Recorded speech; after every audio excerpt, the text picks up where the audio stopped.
competitions on skateboarding, push scooter sport, and roller sports among professional athletes in BRICS countries and from the countries who wish to join the BRICS. This sport event will be held in conjunction to the meeting of ministers of foreign affairs. BRICS countries will be held in Nizhny Novgorod from 10th to 11th of June 2024. This year, the sports project Grand Skate Tour in Nizhny Novgorod will host together participants from over 20 countries: Azerbaijan, Argentina, Bahrain, Belarus, Brazil, Zimbabwe, Egypt, India, Iran, Kazakhstan, China, Colombia, Cuba, Lebanon, UAE, Russia, Saudi Arabia, Senegal, Thailand, Turkey, Uganda, South African Republic, and Ethiopia. And of course, anyone wishing to participate can do so.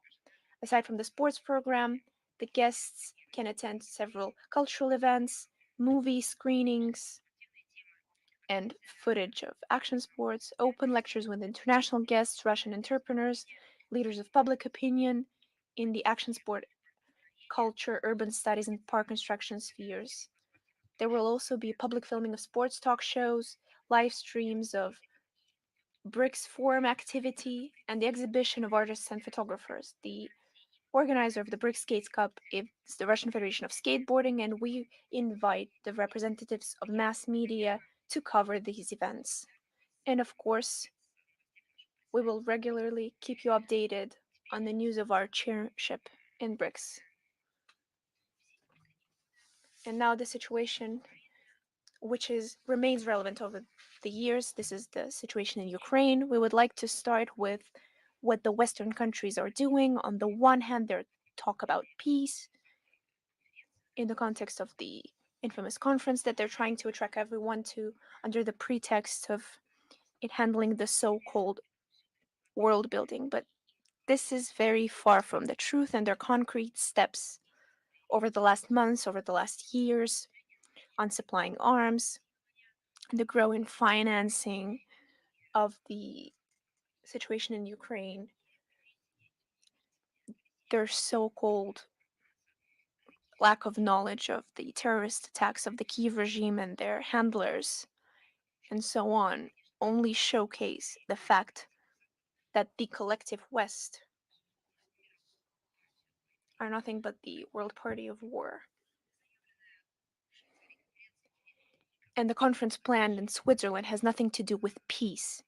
It's just another attempt to gather a number of countries to try and legitimize the Western narratives, Western approaches, and of course legitimize not only the figure of Zelensky himself, but also his regime and all the atrocious extremist acts that they have committed. With major failures of Ukrainian armed forces near Kharkov, the Kiev regime is trying to act on its anger and take it out on the Russian civilians, which is subject to the shellings of the NATO arms. And the Western countries are ignoring the terrorist acts of their sponsees, and they encourage them to attack Russian regions. On May 26th, the Minister of Defense of Sweden spoke of this right of the Ukrainian armed forces. On the May 28th, the EU defense ministers meeting, Jens Stoltenberg called on the European capitals to lift any restrictions on the use of the Kiev regime of the Western arms, and the arms that have been supplied to the Kiev regime over some time now speak of the true motives and the plans of the collective West. Because, as everyone perfectly understands, it's not intended to be used in terms of defense. The technical characteristics of these weapons that fall in the hands of the Kiev regime showcase only what they've started talking about openly now. On the encouragement to Zelensky and the Kiev regime to strike the civilian infrastructure in our country. And on May 28th in Berlin, at the meeting with the German Chancellor, Mr. Scholz, the French president used the geographical map of the Russia-Ukraine border, tried to show and argue that As he said, a direct quote, "We should allow Ukraine to neutralize the military sites on the Russian territory," end of quote. And what does the Washington do? The USA publicly did not agree with the use of American rockets on Russia, but they conduct strikes inside Russia, which is proved by regular attacks on the Crimea. And one of these attacks was conducted on May 24th. And the response of the armed forces of Russia follows every single time. It will remain this way. Security of Russia will be guaranteed, which was already proved once again on May 28th by the president in order to create a sanitary zone in Ukraine. After the crimes, they're always followed by punishment. Russian courts, using the proof, continue to pass sentences on Ukrainian fighters who continue to commit serious crimes against the civilians. Ukrainian fighters Kolmachevsky, Dobrovolsky, Romashin, and Kulik were sent to life imprisonment. It has been established that due to their orders and actions from 24th of February to 12th of April 2022 in Mariupol, 3 civilians were wounded. One of them was mortally wounded. The court imposed the same sentence in absentia for Ukrenasis Danilov for an order to open fire on the civilians on March 20th, 2022, where 2 civilians were killed. Mr. Sobko was sentenced in absentia to 27 years of imprisonment for attempted murder, as well as attacking of civilian infrastructure in Horlovka. Mr. Domashov, head of the detention center number 23 in Poltava, was sentenced in absentia to 22 years. He was found guilty of mistreatment of prisoners of war. Mr. Shevchuk was sentenced to 24 years in prison for a willful killing of a civilian in Mariupol in March 2022. We repeat once again that we continue to do it and we will continue to do so. All the crimes of the Kiev regime will receive fair assessment and no one will be able to evade the punishment.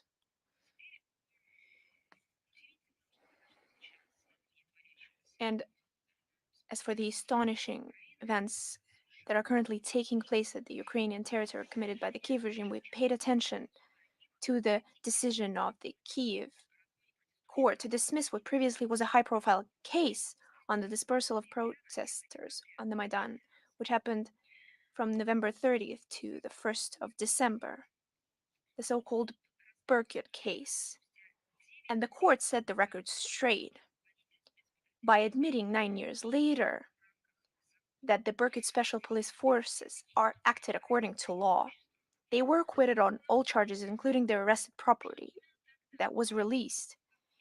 And it was on that fateful night that produced the phrase, that coined the phrase, "They are children," as well as heinous lies and the deep fakes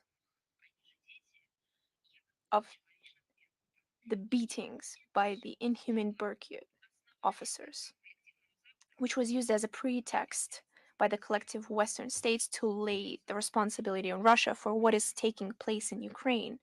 Do you remember how we spoke that they spoke that this was inspired by Russia, together with those made-up crimes of Berkut? And of course, they were trying to prepare the ground to later on bring together the people in Ukraine, to bring them against each other, using this inspired pretext and to turn it into a civil war.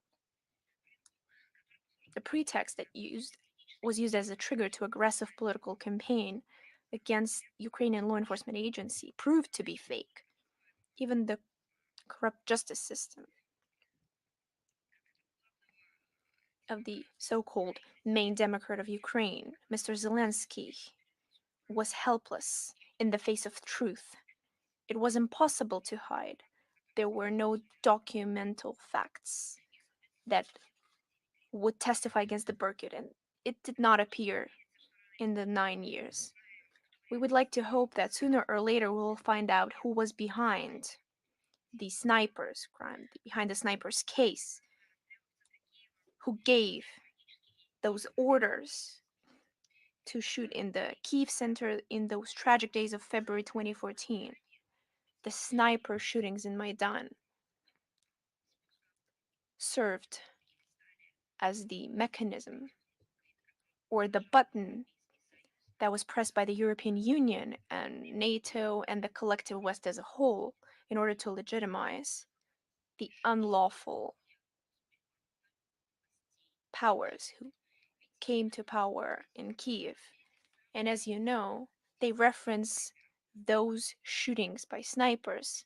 The Westerners used that when they were speaking about the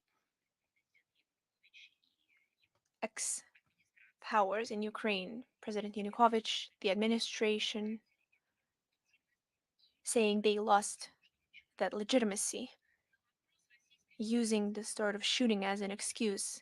And when Russia and many experts, political experts, journalists, and other official figures who dare to ask the question, who was shooting, who gave the order, we received no answers because the Westerners said they have a 100% legitimate information that the shots were fired from the legitimate powers,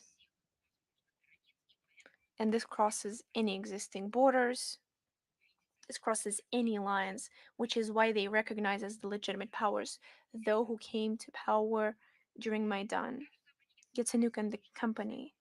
And the Westerners, of course, insisted on an investigation which would reveal the true instigators of those shootings and the snipers who carried out shootings against civilians in Maidan. And how many years have passed since 2014? No one was found, no one was brought to justice, nothing was established. And I would like to recall that the snipers' actions themselves were used as an excuse by the Westerners in order to legitimize the current people in power. All they were missing was a provocation, and now they got it. At the same time, we understand that the current Kyiv regime, under the fake legitimacy, makes it clear that they will no longer even play democracy. I'm sure that the office of the President of Ukraine will try to eradicate dissent. But we will speak on that and on the Berkut case later on.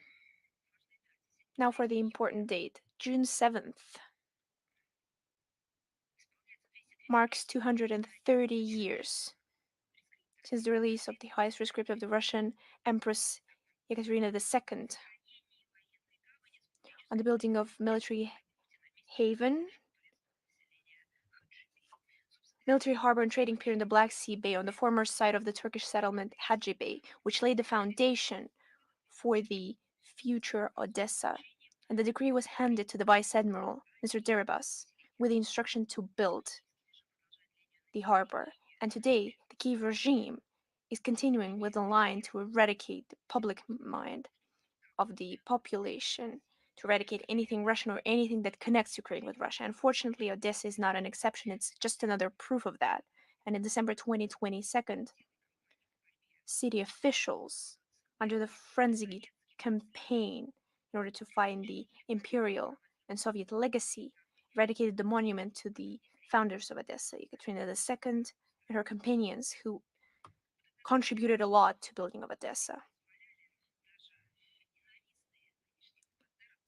And even the Bolsheviks did not dare to do as much, who, having dismantled the monument in 1920, gave most of its elements, including bronze figures of the Empress and her companions, to the Odessa Museum of Original History.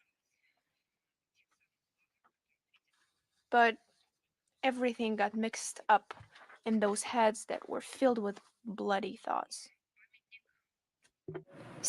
So the monument was dismantled, and I recall that after this monument was dismantled for the first time in 1920, these elements were preserved by the Bolsheviks and they were used for the reconstruction of the monument in the early 2000s.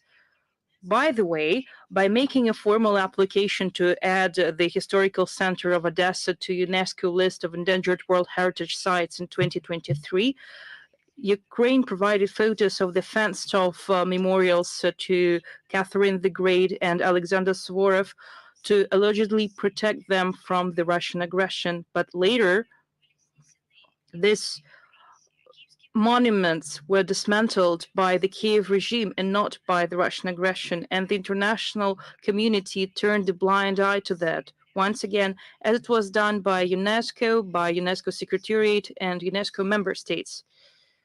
They didn't give a proper response, and we're sure that the day will come when the historical justice would prevail and Odessa will be free and will get rid of everyone who is trying to make the Odessans to forget their glorious past of their favorite city, as well as military feat and hard work. If they want to forget founders of the city, then it seems that the country, its leadership, and its people are suffering from historical amnesia. I would like to also talk about another military aid packages. Zelensky is walking around Europe with an extended hand. On 27th, 28th of May, he visited Madrid, Brussels, and Lisbon, where he signed bilateral security agreements. I recall that similar, and what's important, legally void documents were signed, so to say, with the United Kingdom, Canada, Germany, France, Italy, Denmark, and other countries. One of its main provisions of such so-called documents is that the Western countries reaffirm their commitment to continue to provide the armed forces of Ukraine with military assistance. Spain pledged $1.2 billion in military aid, which will include Patriot anti-ballistic missile systems and Leopard tanks. Only a sixth of these weapons will be provided from the arsenal, and other parts of it will be ordered from the Spanish military industrial complex. Belgium intends to spend in 2024 $1 billion, and it's going to transfer 30 F-16 fighters until 2028. It's quite an important information that is important for countries that are invited to the peace conference in Switzerland. What kind of peace conference we're talking about when NATO countries have long-standing plans to supply its weapons to Ukraine? Portugal cannot boast such scale of spending and hardly scrape together $130 million. Europeans follow the suit of the United States by stimulating at the expense of Ukraine the development of their military industries. However, their combined potential cannot and will not change the situation of the battlefield to Ukraine's benefit. And the Jens Stoltenberg statement on May 27th, which I quote, is 99% of the military support provided to Ukraine is provided by NATO allies, but what we have provided is not enough, is clear confirmation to that. After mobilization law was adopted and after it entered into force, Ukraine is running out of weapons, of money, and now Ukraine is running out of people who are able to fight. Local mass media write about the problem with mobilization and mobilized soldiers themselves. Out of 100% of persons who received conscription notices in Lviv, only 2% of people go to enlistment offices. The same situation is observed in many parts of Ukraine. The same percentage of people mobilized by enlistment officers are eligible for military service. On May 24th, the press service of the General Staff of Ukraine informed that its size will be reduced by 60% and the laid of soldiers will be sent to the battlefield. At this rate, there will be no one to send NATO weapons. At the same time, in various regions of Ukraine, there are increasing number of cases when residents resist to the forced and violent recruitment actions. Enlistment officers and other manhunters are getting beaten. They are not allowed to enter villages. They are getting people away from the hands of enlistment officers who are paid by NATO countries. There is growing frustration with class inequality and the desire of authorities to enlist the poorest parts of population. It might result into the organization of the new Maidan, and we understand that the new Kiev regime is apparently afraid of new protests and activities and events, and that's why it is sending people to the trenches and to the battlefields. They're sending people to death so that their people wouldn't be able to do with to fight these occupation authorities that is still holding power on the Bankova Street. And that is also one of the reasons why the Ukrainian court acquitted Berkut. Again, it's in line with their mentality. Another area of Western mindset regarding Ukraine, we have received confirmed information from Ukraine that France is planning to deploy its troops in Ukraine. We have provided this information on April 3rd at our briefing. Despite the attempts of France to disguise the participation of its professional soldiers in the conflict, the Kiev regime deliberately promotes it in order to express and to show the wide international support that it enjoys. On May 27th, the Commander-in-Chief of the Armed Forces of Ukraine, Syrsky, welcomed the initiative of Paris to send instructors to Ukraine in order to train Ukrainian soldiers, and he announced that they signed documents to allow French soldiers to access training centers of the armed forces of Ukraine. I think it is time for the French authorities to comment on them and not to hide behind words. Technically, these instructors are necessary to train soldiers how to control and guide Scalp missiles, the so-called long-range autonomous cruise missile system, general purpose. Other types of weapons require the help of Western instructors, and they have been present in Ukraine for a long period of time. The Office of the President of Ukraine has realized a long time ago that the Ukrainian warmongers are unable to reverse the situation on the front line on their own. That's why Kiev is trying to drag NATO countries into direct confrontation with Russia. Apart from France, the ideas and the possible deployment of military contingents were made by Poland and Baltic countries. It shows that their initial plans regarding Ukraine have totally failed, and they are trying to understand how they should develop this campaign. They're afraid to tell the truth to the Ukrainians, that the Ukrainians have become hostages and victims to the reckless scheme of NATO led by the United States.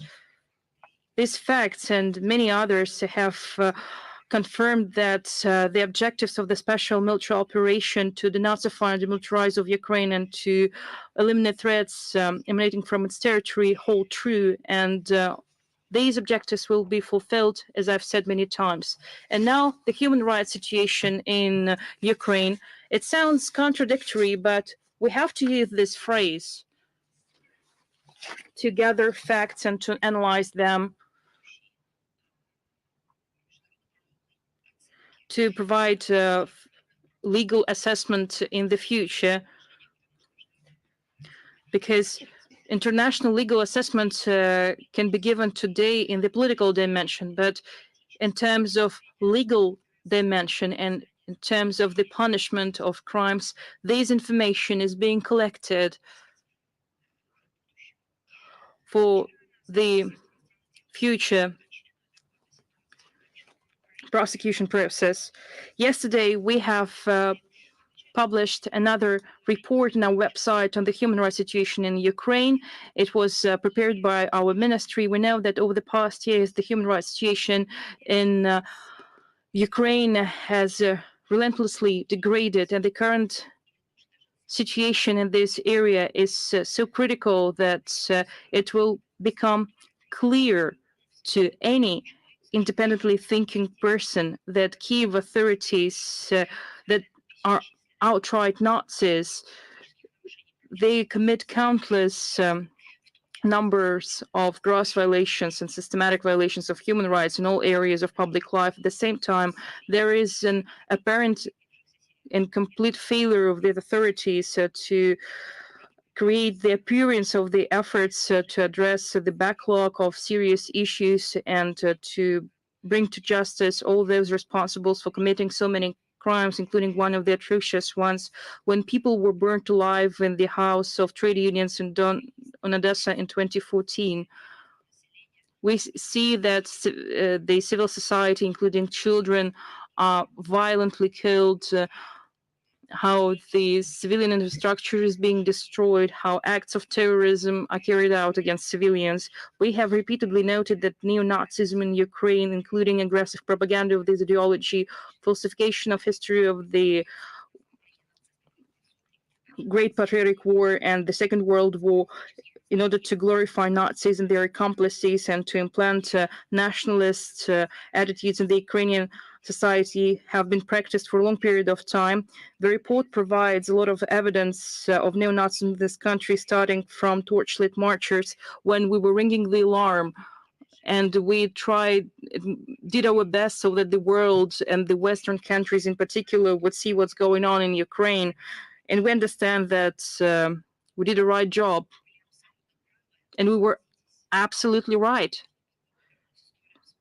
How we can change the history if the collective West hadn't sponsored these ideologies and would correct the Kiev regime, because such torchlit marches are honoring the Nazi criminal Stepan Bandera. Kiev is glorifying SS Galician division, and they are glorifying and commemorating the few still living former members of these criminal organizations. They are publishing books about Nazis, and there are even memoirs of noted Nazis who were on the side of Hitler. For example, the recent publication is the memoir of the head of the puppet government of Croatia, the ally of the Nazi Germany in 1941 and 1945, Ante Pavelic. The Nazi approaches of Kiev are realized to the full extent with regard to the Russian-speaking population of Ukraine.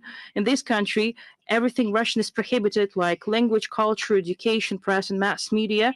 The Russification process has reached its climax in education. It is prohibited to use Russian as a language of instruction and to learn it at school. Back then, many years ago, they were saying to us that we are making it up, that the Russian language is not prohibited, that they like the Russian language.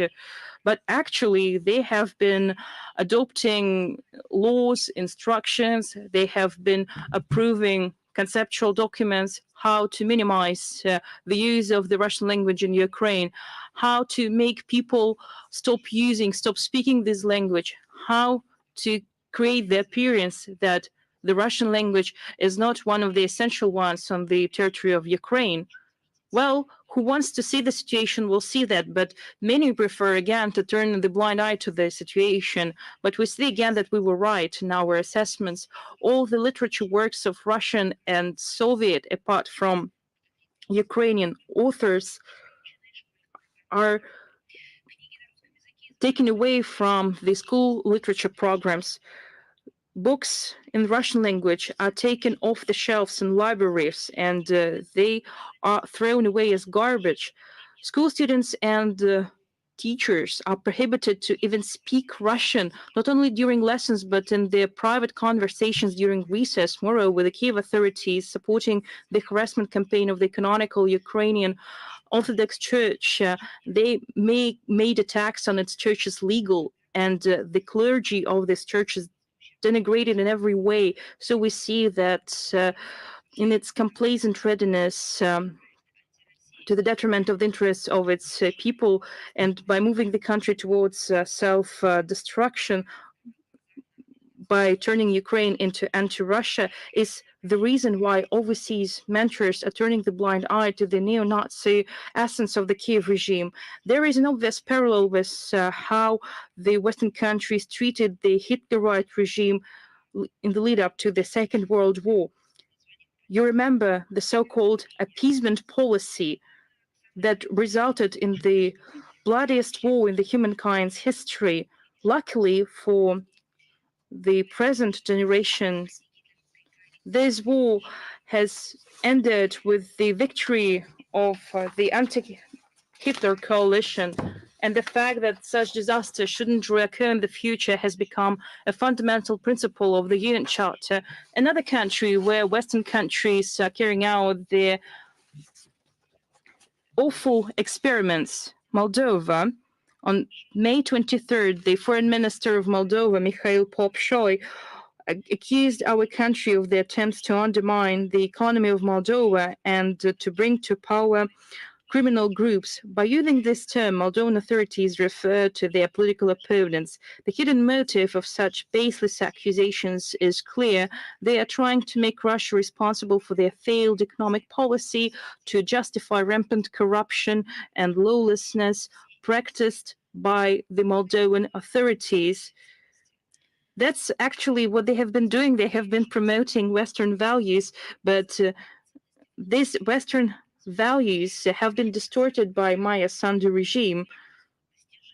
So here are some recent examples of the so-called achievements of the Maya Sandu team. We see that the foreign trade performance of Moldova continues to fall. Is it Russia's fault that invested in Moldova and helped this country for so many years, and the Maya Sandu administration refused such options? In January and March, on year-on-year basis, the Moldovan export dropped by 14%, and the re-export of foreign goods has decreased by 38.6%, and the export of goods to the EU countries has reduced by 9.3%, and to the CIS countries it has dropped by 28.7%. The same situation is with the Moldovan imports, which has reduced overall by 6.6%, and from the EU country by 8.7%, and from the CIS countries by 61.9%. Independent observers are ringing the alarm about the consistent dismantlement of the education system under the pretext of the so-called optimization, which results into the closure of schools. The system of rural schools is on the verge of collapse, and as of 2023, per 10,000 Moldovans, there were 226 university students and 57 students of vocational schools, which is far less than in any country of the CIS and the EU. I have a question for Maya Sandu, who likes to criticize the Soviet Union, who says every time that at the Soviet era, Moldova was in a devastated situation. Maybe she should provide statistics how Moldova lived during the Soviet period. And maybe after that, Maya Sandu should demonstrate her own achievements that she reached thanks to the Western values. The birth rate in Moldova is declining. In 2023, there were 24,000 new babies, which is 11% less than in 2022. It's not caused by conflicts or war. It is caused by my Sunday policy. Militarization is gaining ground, and Moldova is getting closer to NATO in 2024. 17 military exercises and maneuvers were organized in this country, including with the participation of American and Romanian troops. I understand why the birth rate is declining, since they're organizing so many exercises with the participation of American and Romanian troops. Moldovan man has no time to make babies because they are participating in exercises. On 24th of May, the Minister of Defense signed a protocol in order to introduce the stopping of the cooperation in 2012. And what do the Moldovan experts say about it? They review this document as a step to try to control the armed forces, as a strike as a blow to the Moldovan sovereignty and the neutral status. We've drawn attention numerous times to the shameful practices of hours long searches in the Chisinau airport. And on May 28th, this happened toward the leader of the opposing party, Chance, Alexei Lungu, who returned from Moscow after participating in the International Forum BRICS 2024.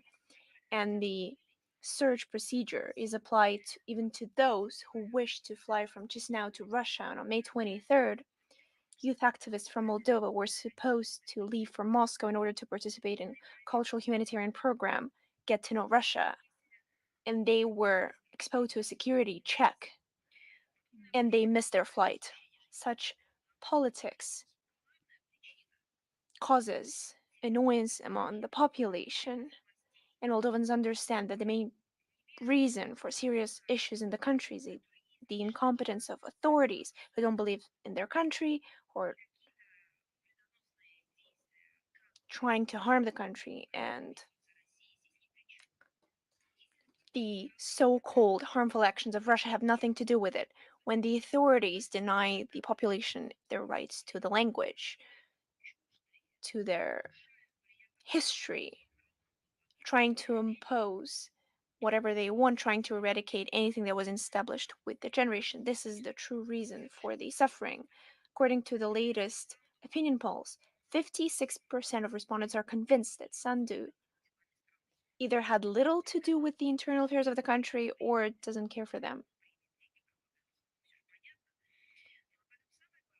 And the main part is if Sandu openly stated that she is the Romanian citizen and she's the handler,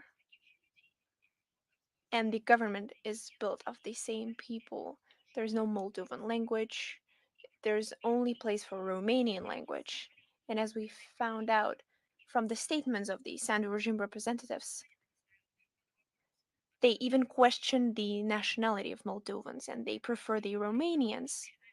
Almost 50% of respondents believe that under the rule of the Party of Action and Solidarity from 2021 to 2024, the economic situation in the country has worsened and the poverty is rising. As the Moldovan politologists point out, the Sandu team, even with the help of political engineers, didn't perfect the art of throwing in random facts, and she's just a failed student. As for the Western, on the May 27th, the Western, the European Union used a new sanction regime against Russia by using the human rights violations, repressions of civil society, and democratic opposition.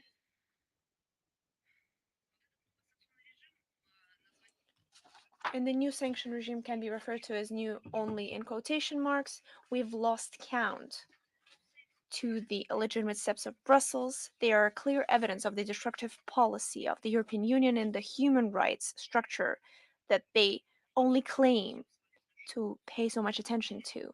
And if we put aside their empty words, they're trying to build an openly discriminatory mechanism in order to punish citizens of Russia for the sheer striving to live in a country free from foreign influence, uphold their national interests, speak Russian, and be the citizens who love their country. We view these sanctions as a flagrant violation of the international law, including the principle of non interference in the internal affairs of sovereign states. This is an apparent manifestation of neo-colonial approaches, using the human rights institution in order to solve their narrow, selfish tasks leads to nothing but to the instrumentalization of the fight of those countries who don't serve their interests. It turns international relations into a dictate of right democracies, and Russia is consequently fighting the efforts to manipulate the human rights theme to serve political interests, which is why it is regularly subjected to the punishing mayors of the collective Brussels. It has nothing to do with a concern for human rights or the real situation in human rights. Whether it be our country or anywhere else, the sanction politics of the EU has nothing to do with that. We would like to draw your attention that the new sanctions are undertaken ahead of the upcoming elections to the European Parliament planned for June 6th to 9th. since it is predicted that the positions will be strengthened of the nationally oriented political powers. Euro bureaucrats had nothing better in mind than to shift the focus from real social economical problems in the EU countries to the Russian subject. They already conducted search in order to detect so-called Russian influence in the European Union countries. We reject the efforts of the EU leadership to use the Russian theme as a dirty means in their election campaigns in order to denigrate and get rid of political opponents and repressions towards the alternating mass media opinions. It is astonishing that in the flourishing EU garden, as Borrell claimed, they don't notice the most obvious facts, the self revealing Russophobia and the consolidation of our society who understands the real goals of European Union and the West as a whole, and none of these escapades could waver our resolve to act based on national interests, ensuring the security and real protection of the rights of our citizens. And among these things, who bring nothing new, but who introduce real measures and who hit the European Union countries recently in Poland. They announced their decision to restrict Russian diplomats' free movement in the country. Russian diplomats in Poland suffer so much pressure and dehumanization. I can't even name them all. Just remember what they did to our ambassador, Mr. Andreev, who tried to lay flowers to the monument of the Second World War, or our great patriotic war. You remember what this overseen by the NATO powers group of people did to him. If someone thinks that this is not enough, no. Once again, the elections to the European Parliament are coming, and then a lot is at stake. Interests of the collective Brussels, which is why they need to activate the Russophobic theme with search warrants, with anti Russian human rights sanction regimes, and of course, lay all the responsibility on Russian diplomats. On May 28th, Russian embassy in Warsaw received a note from the Ministry of Foreign Affairs of Poland, which introduces the restrictions on the diplomats' free movement in the country. Starting from June 1st, they advise that we give advance notice to the Ministry of Foreign Affairs of Poland of intention of the employees of the Embassy of Russia in Warsaw, as well as the Gdansk and Krakow and Poznan, to leave the Polish provinces where the Russian foreign missions are in power, stating last names, dates, purpose of the travel, the means of transport, and their route of travel. And of course, there is an exception to the ambassador of Russia in Poland, general councils, and the head of the council.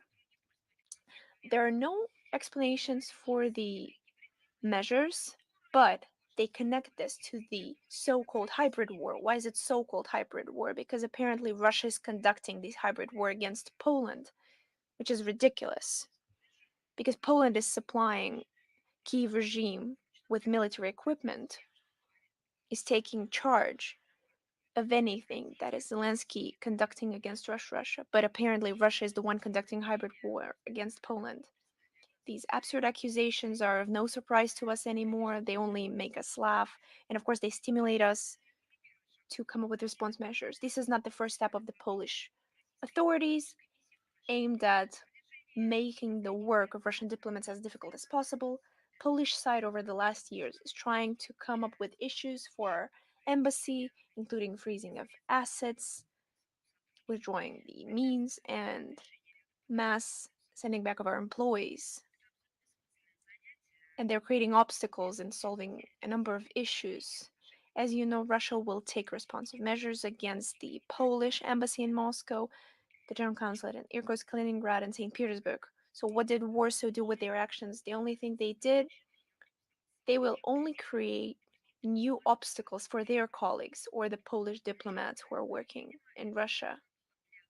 Once again, I guess they just needed it for the main anti Russian backdrop ahead of the elections. On the 22nd of May, the Council of Ministers of the Republic of Belarus adopted a decree to deliver humanitarian aid in order to help the flood affected regions of Russia, and we thank our Belarusian friends for their help, for the attention that was paid to our citizens who found themselves in a very difficult situation. And we see that as a sign of fraternal relations and of the unity of our people. We cherish our allied relations, and we're convinced that the Belarusian aid will reach anyone in need and that it will be felt and it will help us to restore any regions that were affected. On May 24th,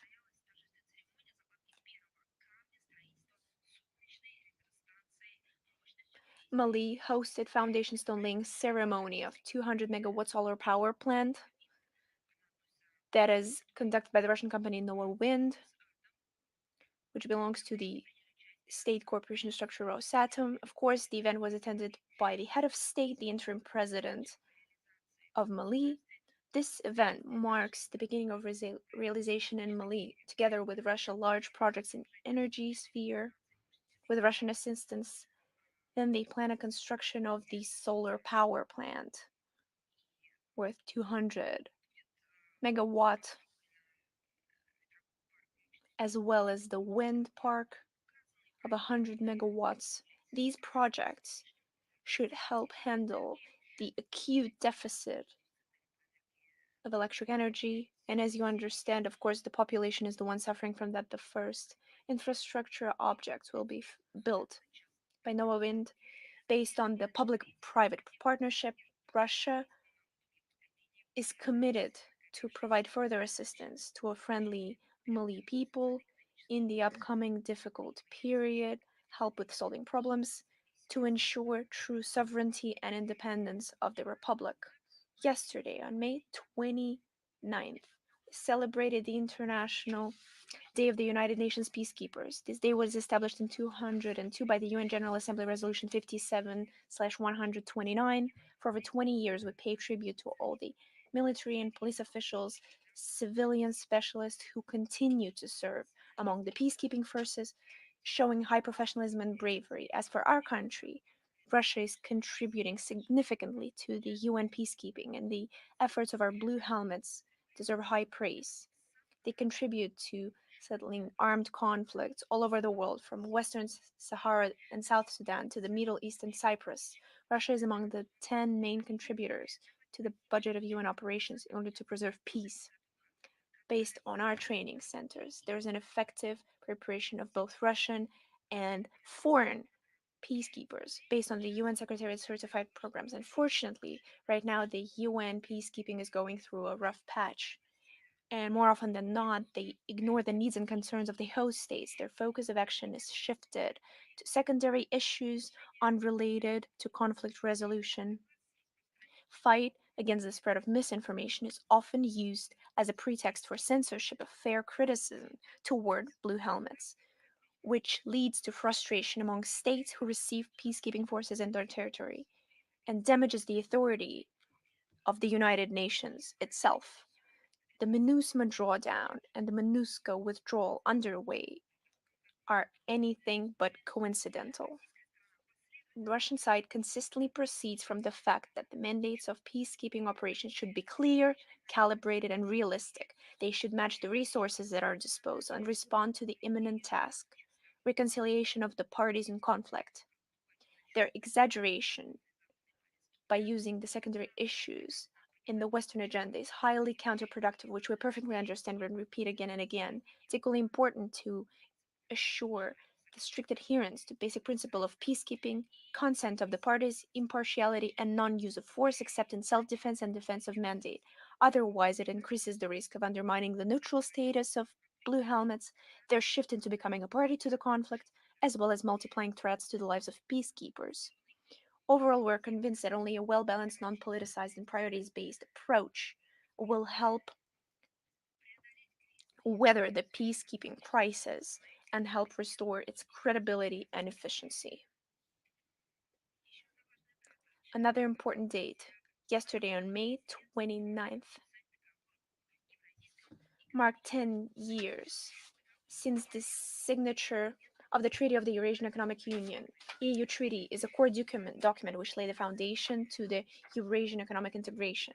Due to consistent joint efforts in certain areas, its member states, Russia, Belarus, Kazakhstan, Armenia, and Kyrgyzstan, managed to transform it into an important pillar of international economic relations. This is evidenced by the EU network of economic relations, which includes free trade agreements with Vietnam, Serbia, and Iran, as well as non-preferential agreement with China, over 80 memorandums of cooperation through the Union's supranational body, the Eurasian Economic Commission.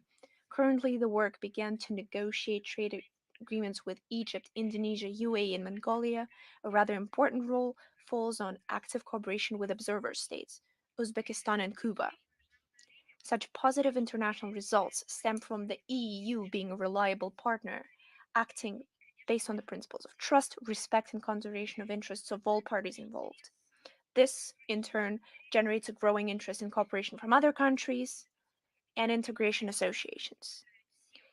We would like to congratulate all our colleagues and state members in Eurasian Economic Commission on this important date, and without their efforts, these results would never be important. And there was a statement of Mr. Pankin, which was already published on our website and in social media in official MFA accounts.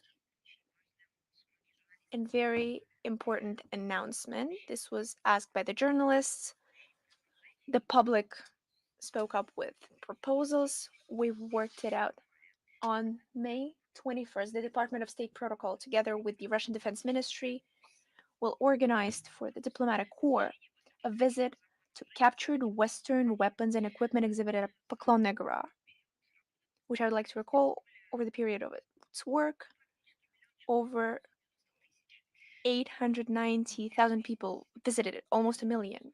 Diplomats can see firsthand much vaunted NATO equipment, including the German tank Leopard 2 and American Abrams, that were struck by the military personnel of Russian armed forces. The exhibits evidently debunk the myth of the superiority and high combat power of Western models of weapons, dozens of which are destroyed during the special military operation.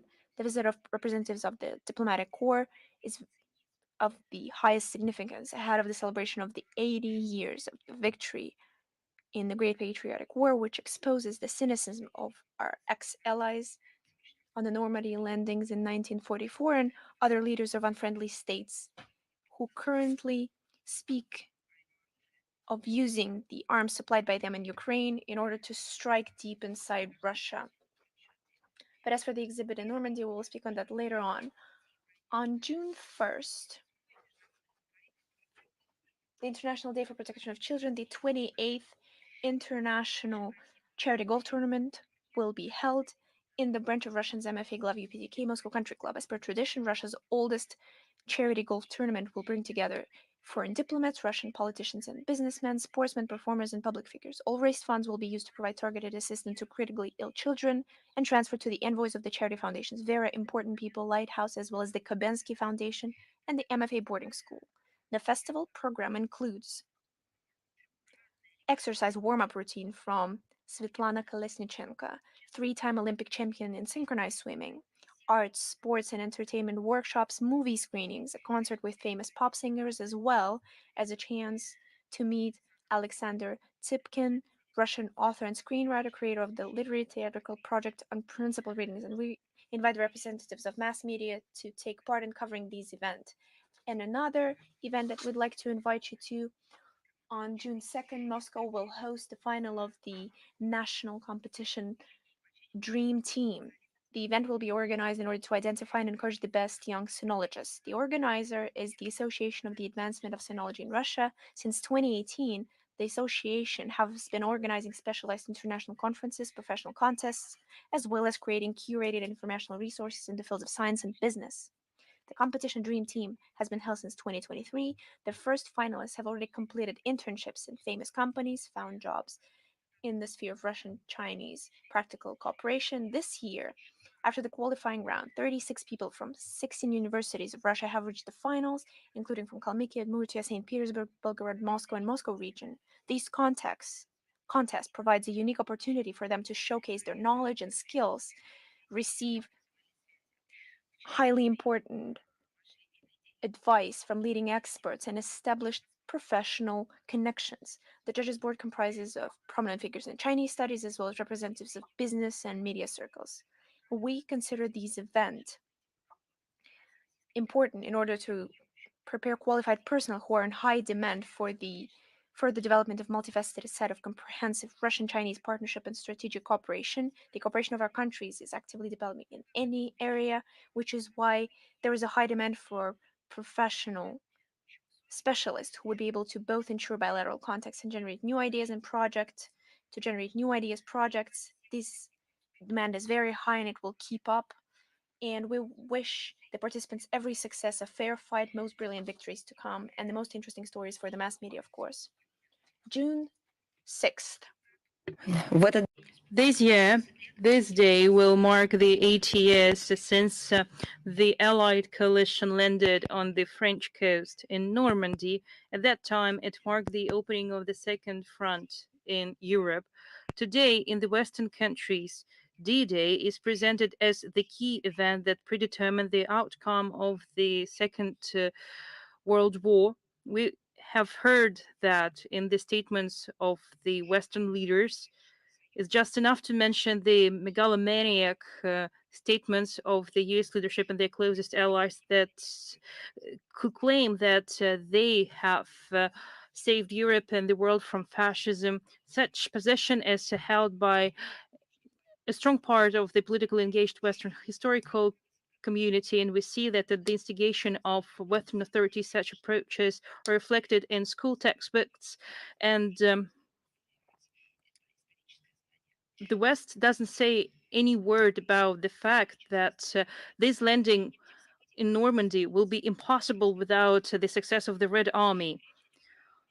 I'm talking about methodological, blasphemous attempts to implant in the mindset of the post war generations in the West, whose populations have been brainwashed for years, but in the Eastern Europe and in the former Soviet republics, the ideas that highlight the decisive contribution of the Allies in the defeat of the Third Reich and ignore the genuine liberating role of the Red Army. They cynically silence the fact that the Great Britain and the United States of America have been postponing under various pretexts the opening of the second front line. They were waiting for the outcome of the deadly battle between the Red Army and Wehrmacht for 3 years. One on one, the Soviet Union called on allies to start fighting on the European continent. With the heavy conditions of the first month of the Great Patriotic War, the issue of opening the Second Front was extremely important for Moscow, and the Soviet leadership for the first time used this phrase on September 3rd, 1941, in its letter to Winston Churchill by calling it to open the Second Front on the Balkans or in France. However, under various mischievous pretexts, Britain and then the United States postponed the landing of their forces, and they have taken the wait and see approach. The Red Army has stopped on its own the advancement of the German troops near Moscow in autumn 1941 and in 1942 when the Battle of Stalingrad erupted, and in summer 1943 when the Battle of Kursk has been determining the outcome of the entire war. As a result, in June 1944, with the start of active military operations of the heroic Red Army on the European territory, the outcome of the war had already been predetermined. The Soviet leadership, however, commended the landing of the Allied forces in Normandy in June 1944. The Red Army, by carrying out its Allied duty from its part, deployed a major offensive along the entire Eastern Front. During the Bagration operation, the enemy was thrown back to the west by 550 and 600 kilometers, and the Wehrmacht lost 900 116,000 people in 1944. Thanks to the effective actions, the Soviet command has entirely crushed the army group center of the Wehrmacht, and the most favorable conditions were created for the Allied forces to move towards the Western theater of operation. The Red Army soldiers have sustained a lot of losses when they liberated European countries. For example, in Czechoslovakia, the defense of Nazis was so strong that so many people were killed. 3 millions of Red Army soldiers were wounded or went missing. In 1944 and 1945, the Red Army has completely or partially liberated territories of 10 European countries. We wouldn't mind if the countries of Central or Eastern Europe were liberated by the Western countries. That would save lives of our soldiers who died in 1944 and 1945. We're talking about millions of deaths of the Red Army soldiers. They would be alive and they would come back to their families. But they died outside the Soviet Union by liberating Europe from Nazism. They were waiting for the help of their allies. That's why London and Washington should have opened the second front much earlier, and they should have been ready for the millions of losses from their side. As we commemorate the 80th anniversary of the Normandy landings, we bow our heads to pay respect to those fallen in the battles with the Hitlerites, but we won't allow to belittle, to downplay, or to bury into oblivion the act of heroism of our ancestors and those who firmly press their case for the genuine liberation of Western European countries from the totalitarian dictatorship, unlike their brothers in Central and Eastern Europe, where the Nazi occupation was replaced by the Soviet one. We would like to recall about the scale of assistance that was provided by the Soviet Union while it was facing devastation and difficult post-war situation. We regularly provide information about that and statistical data. In its memoirs, the Marshal of Victory, Georgy Zhukov, paid homage to the dedication of the Allied forces, but he didn't exaggerate the significance of the Second Front. He noted that the help of the Allies helped to the Red Army and to the military industry, but it shouldn't be assigned a greater role than it was in reality. I will go back to the events that will be organized by at the St. Petersburg International Economic Forum by our ministry on June 7th in the morning. We're going to organize an offline briefing, and we will provide an opportunity for journalists to take part online in this briefing. It has become a tradition to meet with the accredited media representatives. On this occasion, we kindly ask you to ask your questions that you are interested in receiving questions. You can find all the information on the website of the Russian Foreign Ministry. Right after that, the Russian Foreign Ministry will organize a session, International and National Experience of Regulating the AI Sphere, Best Practices. We plan to explore risks and opportunities in the use of AI technologies in all spheres of life, as well as their misuse by some states. Experts, political, and public figures will discuss what regulation of the AI is necessary today at the international and national levels, and what new formats of interaction are necessary to deal with the technological monopoly of the West. It's just an announcement for you because we're going to discuss different topics. So we kindly ask you and invite you to take part in them. On June 8th, the magazine International Life is going to organize a panel discussion polycentricity as the norm of a future world free of colonies and hegemons. Executive and legislative authorities, scientists, and experts will discuss prospects for the formation of a new architecture of international relations, the role of our country in building a more just multiple world order, strategy of countering modern neocolonial practices and manifestations on the part of the collective West. So again, we invite all of you to attend these events, and we will organize a live broadcast of these discussions in our social media accounts. And we will wait for you in St. Petersburg and see you there. And for those who are unable to visit St. Petersburg, you can have a look at the live broadcast. And I'm giving the floor to Международная жизнь. It's time for question and answers. Good afternoon. I would like uh, I would like to know your comment with regard to the results of the trilateral summit Japan, Korea, China that took place in Seoul on May 27th. It's not the first summit, but the ninth one that is organized in the trilateral format. So, although there was 5 years, it was suspended for 5 years. We're talking about the dialogue of three countries, but I would like to highlight our principled position that it concerns sovereign states, and it is up to them how to develop their relations, how to have, in what format they should have meetings, and we support the development of their practical cooperations in the spirit of good neighborliness that would contribute to security, stability, and prosperity of the northeastern Asia. We welcome such intentions. At the same time, we view the attempts of some overseas allies of the United States to politicize this process and to add extra regional issues to the trilateral agenda, including situation in Ukraine, as incompatible with the goals of such format. In the Chinese language, there is quite an interesting phrase, 笑里藏刀, which can be translated as a hide a dagger behind a smile.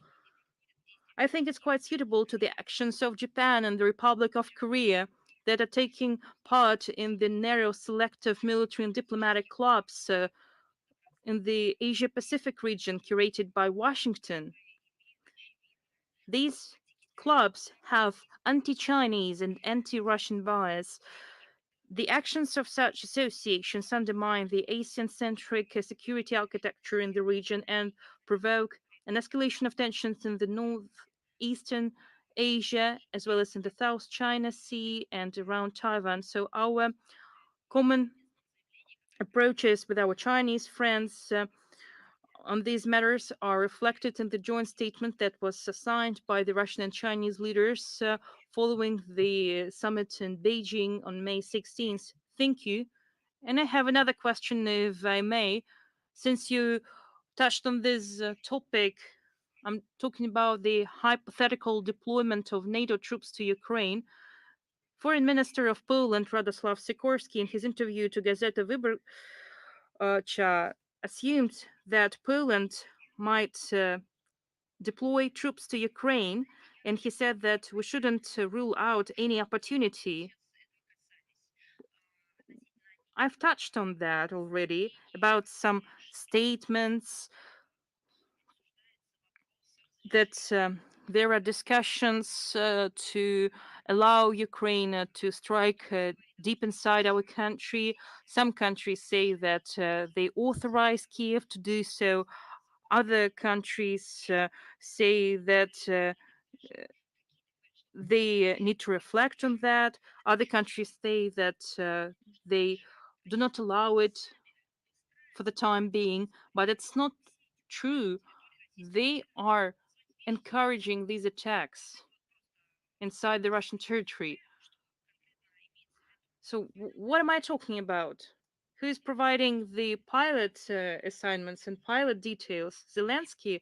Someone else? Where do they receive information from the satellites, geolocations, reconnaissance information? All of that is provided by the Western countries because they're using space reconnaissance technologies. I've been talking about it for so many times. I don't remember that Ukraine was a space power that is sending rockets to space. No, it is all provided by the Western countries. Without providing such data, it is impossible to fight in today's realities, in today's context. So the Western countries are doing everything. They have destroyed Ukraine, deprived it of freedom and independence. They brought political leaders to power with the passports of Western countries, how they were setting Ukrainians against one another. Then they set Ukraine against Russia for all these years, not for two, not for three, but for 10 years. They have been present in Ukraine in the form of instructors and security officers. They were present in the region, in the how they were training people on the Maidan, how they trained people in Poland, in Germany, and they continue to do so by supplying weapons, by sending instructors, by sending technologies to Ukraine, by providing Ukraine with intelligence data, and by coordinating military actions of Ukraine. This game of approve, disapprove, actually, it is cunning. That's what the Russian leadership has been talking about for years. It's a hybrid warfare that is being waged by the collective West, led by the United States and the Anglo Saxon, that is waged against our country through Ukraine. And as for the statement that you mentioned, Sikorsky's statement, it was made in his interview to Gazeta Wyborcza. He didn't rule out the deployment of Polish troops to Ukraine. Later, press secretary of the Polish Foreign Ministry, Pavel Vronsky, informed that Poland today is not deploying troops to Ukraine, but it shouldn't be ruled out in the future because it is yet unknown how the situation might evolve in the future. Political circles sleep and see when and dream about the fact when they will be approved to do what they have been dreaming about for so many years. In particular, they want to invade a part of Ukraine. At many levels and many platforms, the Polish leadership chants as a mantra the need to inflict a strategic defeat in our country, and Poland is one of the main sponsors of the Ukrainian regime. And if earlier Warsaw believed that Ukraine could obtain victory on its own, but now their forecasts changed. They have just looked out of the window and saw the real situation, and they're considering different options, including the deployment of a Polish military contingent. It is not stated officially, but Polish soldiers and instructors have have been sent to Ukraine for so many years. As Azov battalion was training in the Baltic countries and in Poland. There are a lot of Polish mercenaries, including professional soldiers, that are fighting on the side of the armed forces of Ukraine. In the current international situation, Warsaw sees and doesn't conceal it a historical chance to inflict a strategic defeat on our country. But behind closed doors, they express their desire to get even with Moscow for the geopolitical confrontation that they lost in the past, and they want to strengthen their positions in Ukraine. And also, the, they're interested in the western parts of Ukraine.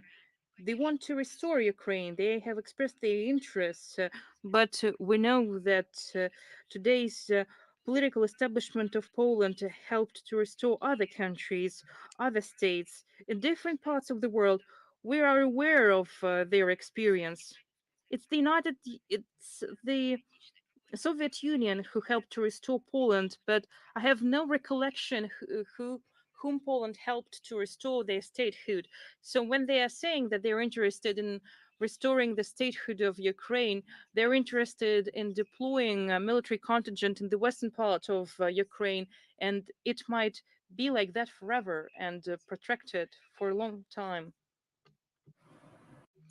Is Ria Novosti with us? Yes, good afternoon, Madam Zakharova. We have two questions today. Recently, a French edition media part stated that France is training the military personnel of Ukrainian armed forces who pursue the radical opinions. How can you comment? Why do you provide quotes from French editions? Well, we've already spoken about it before. This edition is quite infamous. It focuses on different investigations, but I'd like to point out that materials about the neo-Nazis ideology of the military of the 3rd Storm Brigade of Ukrainian Armed Forces who are training in the Lac Routine training camp in the New Aquitania. But these materials have been circulating in other mass media because these are the proven facts of the Azov legacy representatives, but of the Hitler greetings or any fascist symbols. And French military and the French army cannot be unaware of this. We presented images, we spread the materials among the international organizations. Our Minister Lavrov, presented giant piles of documents during the negotiations with the representatives of the West. So it's surprising that the Western journalists are surprised by it. Of course, it's better late than never, but perhaps it should be done more rigorously. Over the years, we've spoken about it at length. We have been exposing the truth. We've used our bare hands to provide these materials, but there's another side of the issue. The neo-Nazis' nature reflects not only in the symbols or the greetings or the tattoos. This has been established long before, just as the marches. But they also proclaim their heroes, their teachers, collaborationists, and first of all, it reflects in their desire to eradicate any kind of foreign thinking, even based on the ethnic and confessional thinking, the Russian language that the Kiev regime is trying to fight so hard, and the entire society of so called experts, political experts, who were supposed to provide the base for the local authorities to pessimicize the Russian language and to legitimize the discrimination of the Russian language. This attitude to Russians and inhumane attitude to the role of peoples who live in Ukraine. They see them as a threat to the country. They're trying to shift the history, to eradicate the monuments, trying to shift the heroism towards new anti heroes, so on and so forth. And of course, it can be seen in mass year long physical repercussions. Even the Orthodox Church is being persecuted, and there's a punishing war in Donbass. They're murdering civilians, they're torturing military hostages, and they're targeting the civilian infrastructure in Russian towns and villages. And the same acts of the Nazis in the first 30 years of the 20th century, all this is reincarnating in the Kiev regime nowadays. We can only wish to the journalists of the French newspapers to have more confidence to open new doors in their investigations and to keep going with it. We would like to believe that it's possible, but we're trying to have a realistic approach that it will continue to stay this way, that perhaps someone will try to search these same editions, perhaps to have a strong talk. And Paris perfectly understands who supports, who supplies, and trains the Kiev regime. But we also see that one of the mottos of the West is any means is as good as necessary against Russia. And the terrorists of the Kiev regime care nothing but inflicting a strategic defeat on Russia. And in 1938, the so called West Democrats tried to collude with Munich and with German Nazis, trying to send them against their countries. And it was not a peaceful protest against the Nazis and against the Hitler, but they were trying to send it against the Soviet Union. And right now they're using Ukraine Nazis, once again trying to inflict a strategic defeat on us that Napoleon dreamed about, then Hitler, and now the collective West as a whole dreams about it, but they will not succeed. 80 years ago, we liberated ourselves from the Nazism and liberated Europe from it. And we continue to decisively stand against this hateful ideology in any forms, any methods, and we can identify these Nazism immediately and we fight it strongly. It's part of our national policy. This is part of our national interests as a state, as a country, as a people, and as a civilization. Which is why, right now, perhaps it's already over, but even in your agency, there was a conference, a round table dedicated to the subject of denazification of Ukraine. And we would be very glad to hear about the results. And perhaps we will be able to use them later on in our action. You've mentioned you have another question for us? Yes.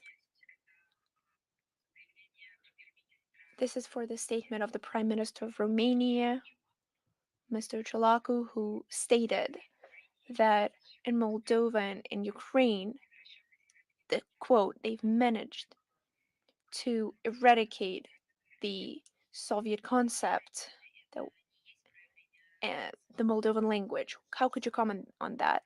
Don't you think this is exactly the personification of Nazism? People of an ethnic group, of a national group, they're trying to influence them and they're trying to punish them for being part of another group. This is the definition of Nazism. These are the elements of genocide, of trying to eradicate people.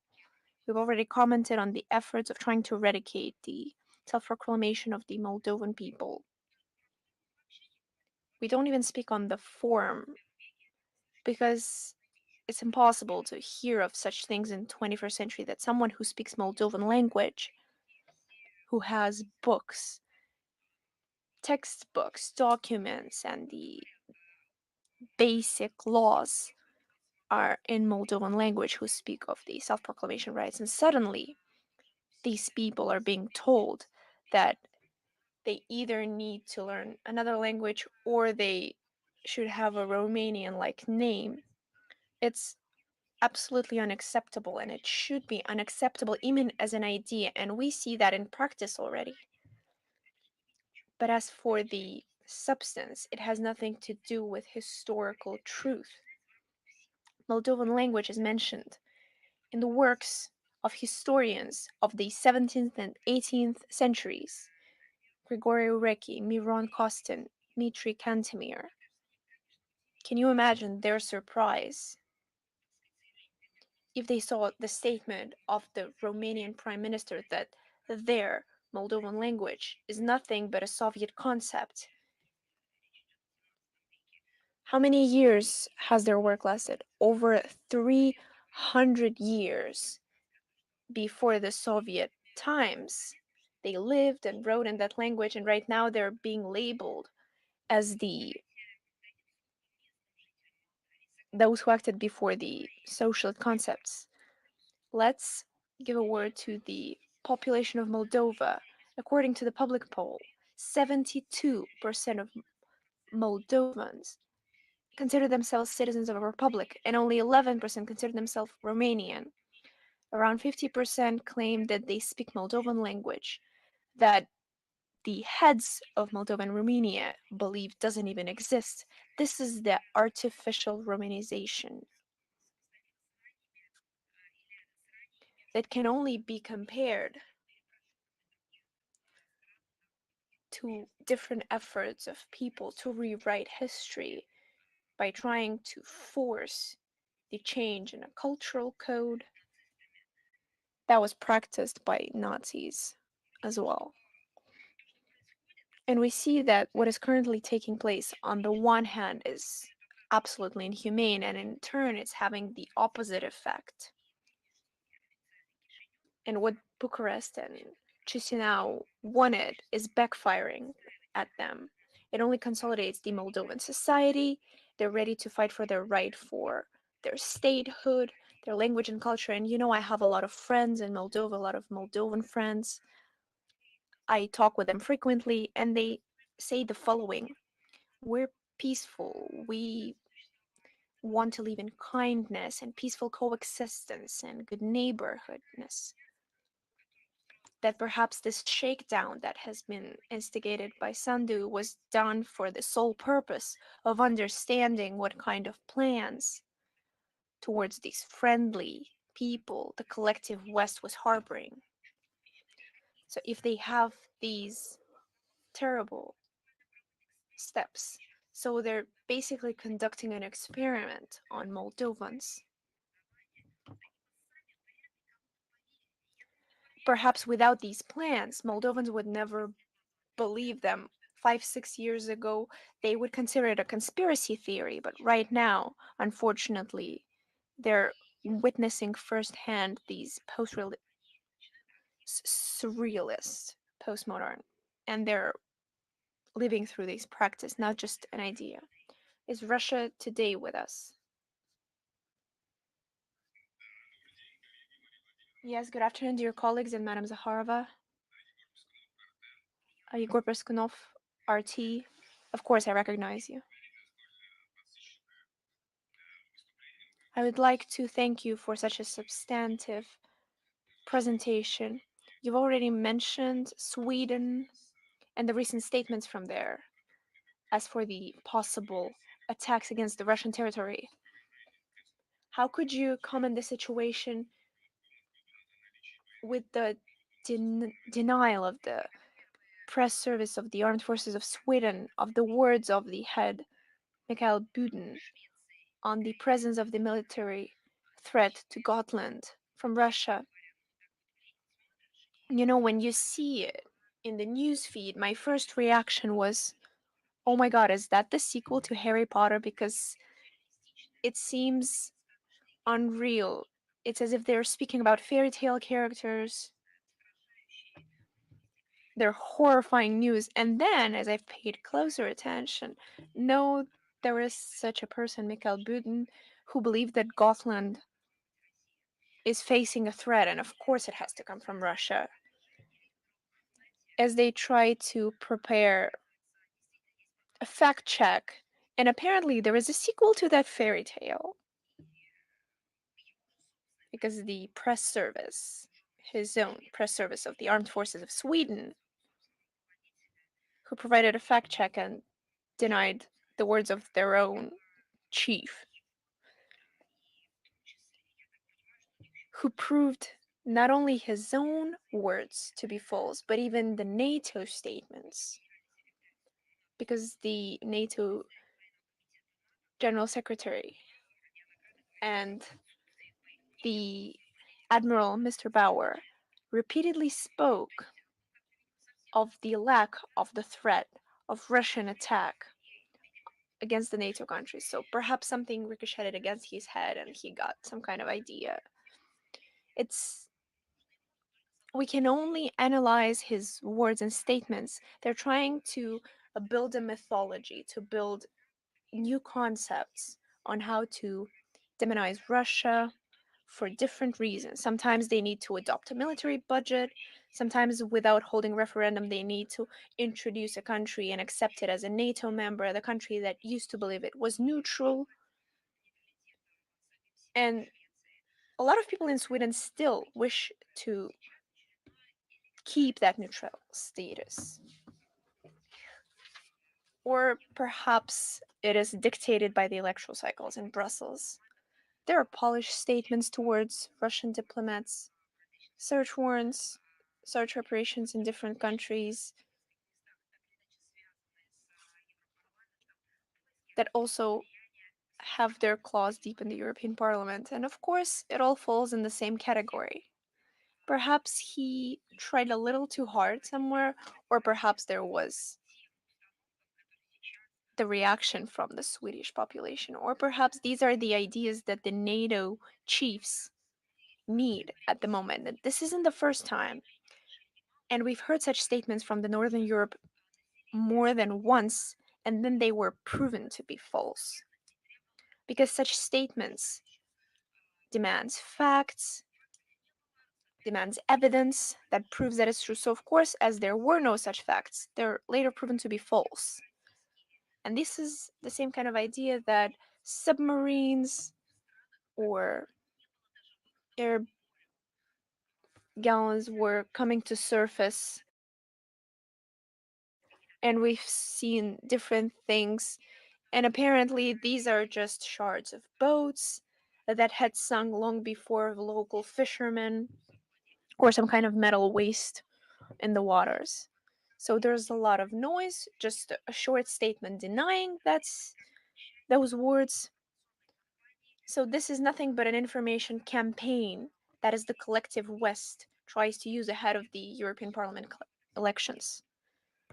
And everything points towards that. If that's all, is the Chinese Media Corporation with us? Yes, good afternoon, Madam Zakharova. We have two questions.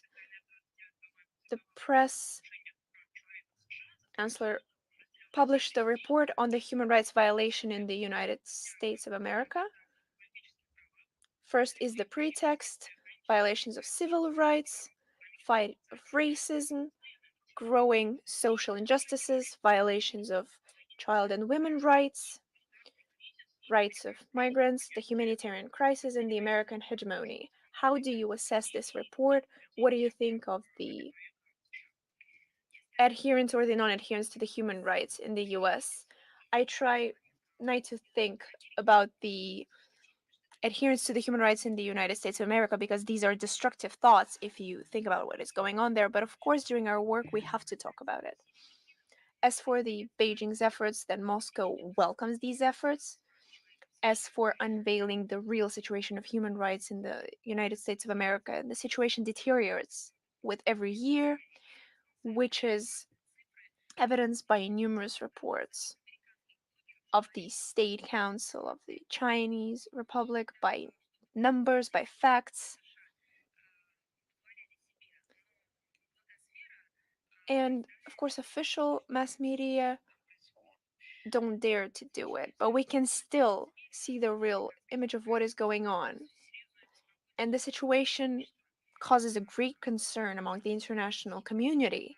It remains in the center of the critics of profile international structures, non governmental organizations, where they're allowed to do it, of course. Where after such criticism, the United States don't impose sanctions or don't include these experts in the stop lists, where anyone who dared to present facts.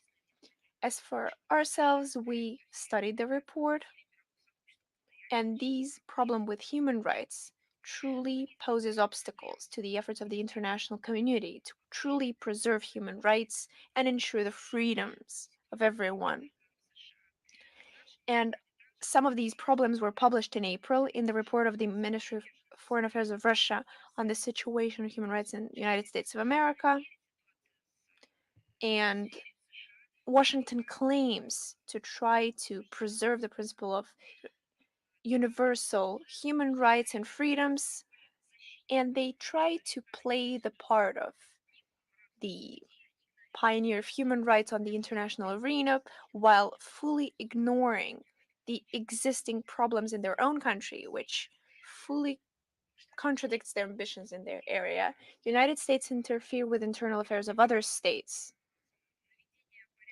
under the pretext of solving the human rights situation, but in reality, they're only contributing to the self destruction of numerous states, which we've also mentioned numerous times. And the situation in Ukraine is one of the clearest examples of that, proving this. Holding various military operations on the territory of European countries, the creation, and by the way, of secret prisons, flying prisons, rigid migration policy, illogical migration policy that contradicts to law, to statements, that is chaotic in terms of implementations, violations of human rights. See the duality of US standards to human rights, as well as its approach to international law in general. Uncontrollable power in the world. The United States can act in those areas where they know they won't be fought back. They feel that they are allowed to do everything. That's what their exceptionalism is about. They're using information, financial resources, and mechanisms. U.S. authorities are actively using the tactic of waging a proxy war against, for example, our country and our people. They are pressuring NATO allies to make similar decisions to help Kiev. They are using human rights mechanisms, and they create a negative image of our country, negative image of our allies and partners at the global stage. One of the major issues to countering challenges that today's international community is facing with in terms of human rights is the use of double standards by Washington in evaluating any situation or phenomena. There is a lack, even the absence of double standards. Today, the United States are dispersing protests, pro-Palestinian protests, go against all the statements of State Department, which calls on other countries to give an opportunity to civilians to express their will and to exercise their freedom of expression. Such approach is hypocritically being used by the United States to intervene in domestic affairs of other states. The facts are showing that the United States have been violating fundamental human rights and freedoms in the Middle East. They have caused irreparable damage and irretrievable losses to countries and to peoples. The nature of the American uh, hegemonism, their policy, might is right,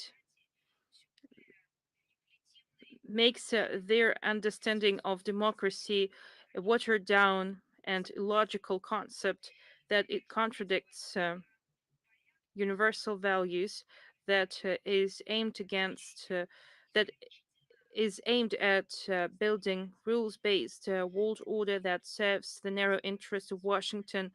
Their commitment to the distorted understanding of sovereignty and to their distorted understanding of UN Charter principles, which is non-interference in domestic affairs. That's what make other countries to be disillusioned with Western values, because these very same values have caused a lot of problems for so many countries.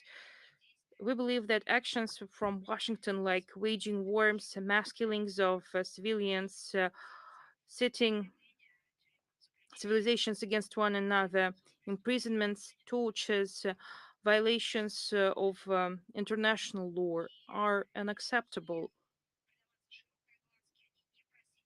This violations should be legally evaluated and they should be covered by mass media. Thank you. And the second question, the governments of Norway, Spain, and the Netherlands have recognized Palestine as an independent state on May 28th.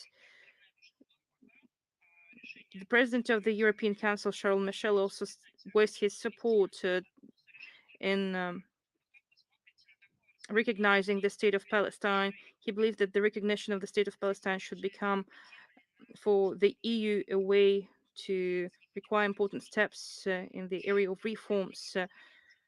But I think we have provided all the information to you the last briefing. Next question, please.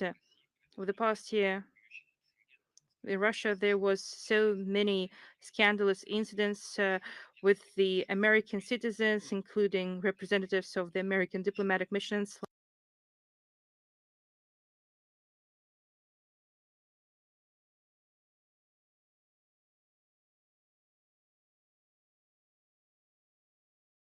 like drinking brawls, even theft,